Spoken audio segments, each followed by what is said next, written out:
बिस्मिल्लाहिर्रहमानिर्रहीम। अस्सलाम वालेकुम प्यारी यूट्यूब फैमिली। उम्मीद करती हूँ सब खैरियत से होंगे। अल्हम्दुलिल्लाह अल्लाह ताला के फ़ज़ल करम से हम सब भी बिल्कुल ठीक हैं। सबसे पहले तो आप व्यू चेक करें, सुभान अल्लाह। आज का व्लॉग भी बहुत ख़ास होने वाला है। आज मैं आपके साथ शेयर करूँगी जब हम लोग गाँव में अपने यहाँ कुरान ख़वानी करते हैं या फिर शादी ब्याह होती है तो यहाँ पे देग किस तरह बनाई जाती है, किस तरह कुक को घर में बुलाया जाता है और किस तरह से वो खाना तैयार करता है लकड़ियों के ऊपर और क्या उसका बेहतरीन टेस्ट होता है। ये सारी चीज़ें आज मैंने आपके साथ शेयर करनी है।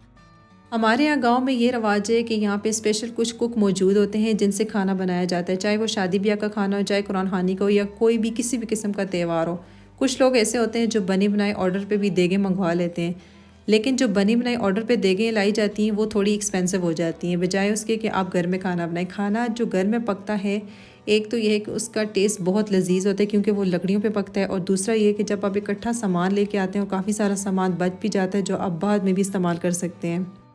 यहाँ पे जी इन्होंने सबसे पहले लकड़ियाँ जला ली थी, उसके ऊपर अपना बड़ा सा पतीला रखा और उसके अंदर पानी डाल के गोश्त डाल के इन्होंने रख लिया, और गोश्त के साथ ही इन्होंने काफ़ी सारे मसाले भी डाल दिए, अदरक लहसुन भी डाल दिया और कुछ हल्दी मिर्चें नमक ये सब कुछ डाल के अच्छी तरह इसको बॉयल किया।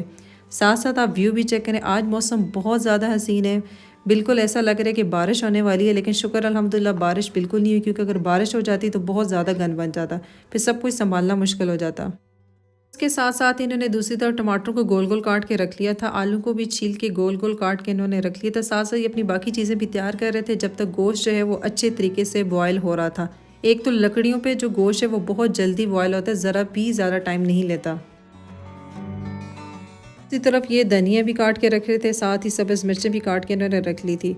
अच्छा, मौसम आज बारिश का तो है ही है, लेकिन उसके साथ साथ पहाड़ों पे इतनी ज़बरदस्त बर्फ़बारी हुई है। मैंने कोशिश तो की आपको दिखाने की, आपको नज़र आए, लेकिन काफ़ी दूर था। पहाड़ों पे जब बर्फ़ होती है तो उसकी वजह से सर्दी और भी ज़्यादा होती है, स्पेशली जब मगरिब की अजान होती है उसके बाद बहुत ज़्यादा ठंड हो जाती है, और फजर के टाइम भी यहाँ पे बहुत ज़्यादा ठंड होती है। दिन में अगर धूप हो तो मौसम अच्छा होता है, वैसे यहाँ पे बहुत ठंड होती है। इतने अरसे बाद ये सारा कुछ मैं देख रही थी, एक तो माशाल्लाह व्यू इतना खूबसूरत था और साथ इस तरह खुले आसमान के नीचे खाना बन रहा था। ये सब कुछ देख के मुझे बहुत अच्छा लग रहा था, इसलिए मुझसे बिल्कुल भी सब्र नहीं हुआ और मैंने सोचा कि आपके लिए एक वीडियो रिकॉर्ड होनी चाहिए कि हमारे यहाँ गाँव में किस तरह खाना बनाया जाता है खुले आसमान के नीचे। अच्छा जी, दूसरी तरफ इन लोगों ने साथ साथ ही इसमें गरम मसाला जितना था वो भी ऐड कर दिया था, और इतना ज़बरदस्त ये खाना बनाते हैं। मैंने इनसे पूछा, इन्होंने अपना व्हाट्सअप नंबर भी शेयर किया था कि अगर किसी ने कोई देग वगैरह बनानी है, किसी ने ऑर्डर पे कुछ भी बनवाना हो तो ये उनके घर जाके बनाते हैं, लेकिन स्पेशल ये केपी गैस पे ही जाके बनाते हैं, उसके अलावा बाकी और किसी जगह नहीं जा सकते। उसके लिए हम माजरत चाहेंगे क्योंकि ये केपी गैस ही बिलोंग करते हैं, तो किसी और सिटी जाना इनके लिए बहुत मुश्किल होता है।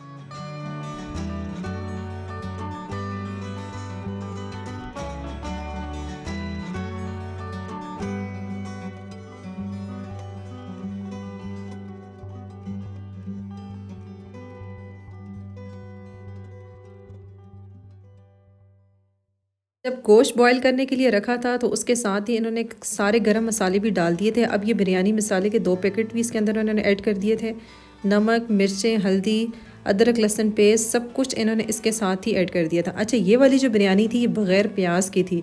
हम लोग सोचते हैं कि चावल प्याज के बग़ैर बन ही नहीं सकते, लेकिन इन्होंने कहा था कि मैं हमेशा जब भी बिरयानी बनाता हूँ बग़ैर प्याज की बनाता हूँ।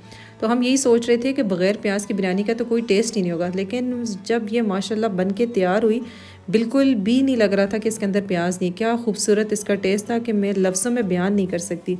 इन्होंने इसके साथ ही ऑयल भी डाल दिया था, सब कुछ इसके अंदर डाल के ही इन्होंने अच्छे तरीके से इसको पकाया और इसकी बुनाई की।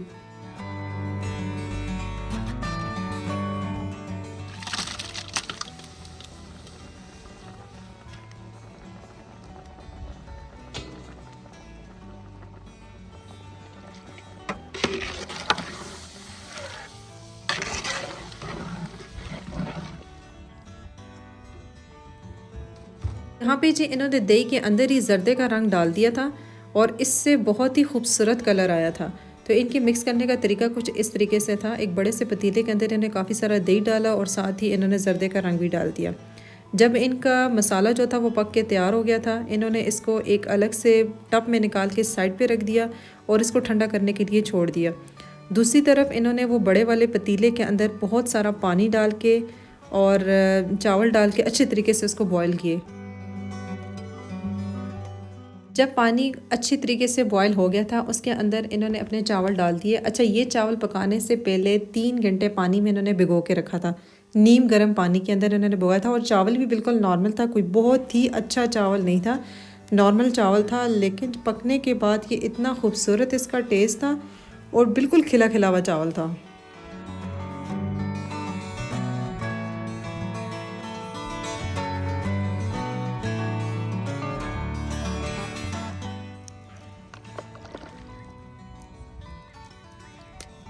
यहाँ भी इनके चावल भी अच्छी तरीके से बॉयल हो गए। इन्होंने चरपाई के ऊपर एक बड़ा सा कपड़ा डाला और उसके ऊपर ही सारे चावल जो थे वो अच्छे तरीके से फैला दिए ताकि उसके अंदर बिल्कुल भी पानी ना रहे।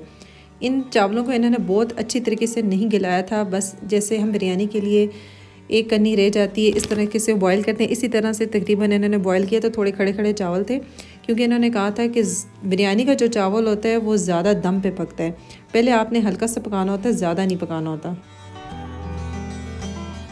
अब दूसरी तरफ इन्होंने दोबारा मसाला जो इन्होंने तैयार किया था चूल्हे पर रख दिया। उसके अंदर इन्होंने अपने आलू भी डाल दिए जो पहले से काट के रखे हुए थे, क्योंकि अब शायद इन्होंने मसाले के अंदर कुछ और चीज़ें भी ऐड करनी थी, उसको बिल्कुल अच्छे तरीके से रेडी करना था।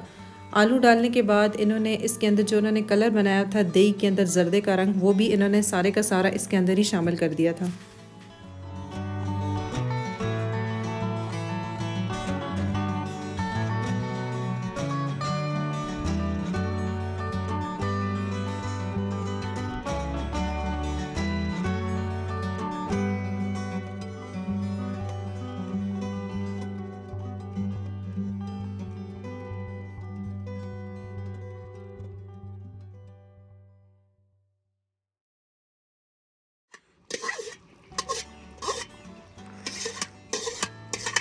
जब इनका मसाला बहुत अच्छे तरीके से तैयार हो गया था, इसके ऊपर इन्होंने बॉयल किए हुए चावल डाल दिया और उसके ऊपर धनिया डाल दिया। इनके तय करने का तरीका मुझे इतना अच्छा लगा कि देखें आप किस तरीके से ये तय लगा रहे हैं। सबसे नीचे इन्होंने मसाला रखा है, ऊपर इन्होंने चावल लगाए हैं और एक एक चम्मच उठा के ये अपने चावलों की तरतीब को बिल्कुल सही तरीके से, ये देखें माशाल्लाह क्या ज़बरदस्त इसका कलर आया है, और इस तरीके से ये मिक्स कर रहे हैं।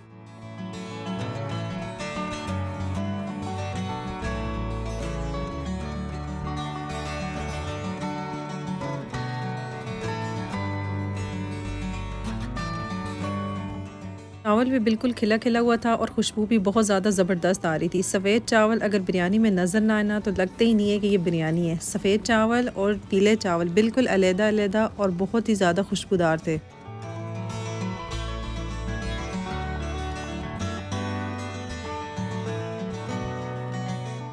मैंने इनसे पूछा कि आप ये काम शौकिया करते हैं या फिर आपका ये पेशा है, तो उन्होंने कहा कि ये काम हमारा नस्ल दर नस्ल चलता हुआ आ रहा है। सबसे पहले हमारे दादा ये काम करते थे, उसके बाद हमारे अबू ये काम करते थे, अब ये काम हम करते हैं और इसी तरह आने वाली जो हमारी नस्लें होंगी वो भी यही काम करेंगी।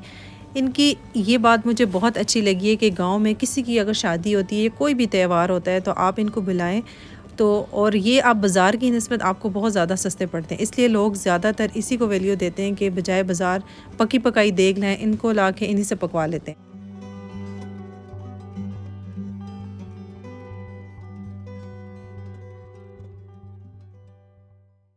अल्हम्दुलिल्लाह जी, हमारी देग बिल्कुल तैयार हो गई है। ये आप देख सकते हैं कितनी बेहतरीन लग रही है, जैसे ये देखने में खूबसूरत है, खाने में भी बहुत ज़्यादा लजीज थी। इसको देखते ही आपके मुंह में पानी आ गया। उम्मीद करती हूँ जी हमारी आज की वीडियो आपको पसंद आई होगी। दुआ में याद रखिएगा, अपने इस चैनल का भी ख्याल रखिएगा। इंशाल्लाह मिलते हैं नेक्स्ट वीडियो में नेक्स्ट व्लॉग के साथ। तब तक के लिए अल्लाह हाफिज़।